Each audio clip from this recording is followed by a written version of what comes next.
Ayan guys, itong video na i-share ko sa inyo is about an XRP cryptocurrency price action update.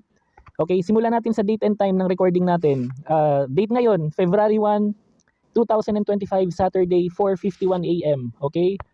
So, nasa gate.io exchange tayo. Check lang muna natin yung chart guys ng XRP. Lahat ng information na ibibigay ko sa video na to is only based or are only based on my own research. And these are not financial advice, okay? Ito na yung pinaka-dapat ninyong malaman. Okay? Sa 12 o'clock AM UTC, February 1, or yung Universal Time Coordinated, kapag ka yung price ng XRP is hindi umabot ng $2.93 dollars per XRP and above at around 12 o'clock AM UTC, possible pa na mas bumagsak or bumaba pa yung price action ng XRP, okay?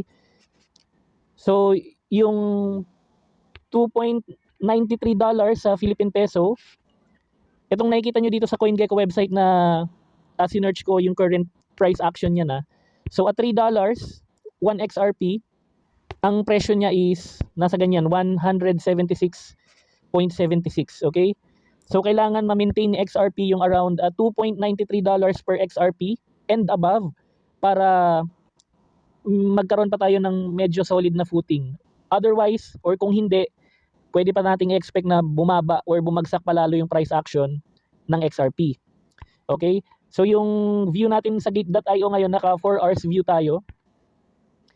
Pero ang challenge natin dito guys, may pangalawang condition pa. 2.93 and above. And pangalawa, dapat may volume tayo. Pero sa ngayon, yes, above 2.93 nakikita natin sa price action, pero ang volume niya, kitang-kita nyo yung latest dito na candle sa volume natin. Ang laki ng binaba. Ayan o. Ang daming nagbenta. Ayan. So, yun yung nasa may gitna. Ngayon, yung pangatlong consideration is yung price ng Bitcoin. Okay? Ito ang problema dyan guys, kasi yung Bitcoin dominance natin at the moment, remember nasa phase 4 tayo ng bull run ngayon. So yung Bitcoin, load lang natin guys ha. Ayan, kanina 102 to nakita ko, ngayon bumaba pa lalo. Malapit na naman siya. Pag yan nag 100, pababa na, wala na, mawawala na tayo sa 100k zone. Okay, so ito pa yung pangatlong consideration, kailangan yung Bitcoin nasa 108k and above. Okay?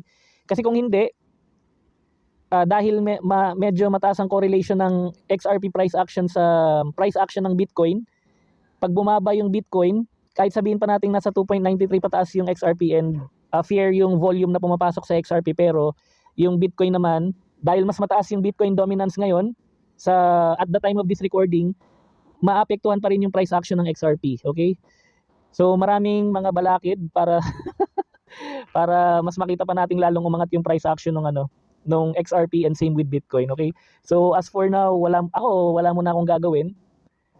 Siguro papakiramdaman ko muna, magre-research muna ako kung kailan to talagang pinakabababa, magko-consolidate tapos pasok tayo sa pinakamababa, tapos kung may chance uli mag-take profit pag medyo umangat, doon na tayo magse-sell uli. Pero ngayon, magmo-monitor muna ako at magre-research. Wala muna akong gagawin.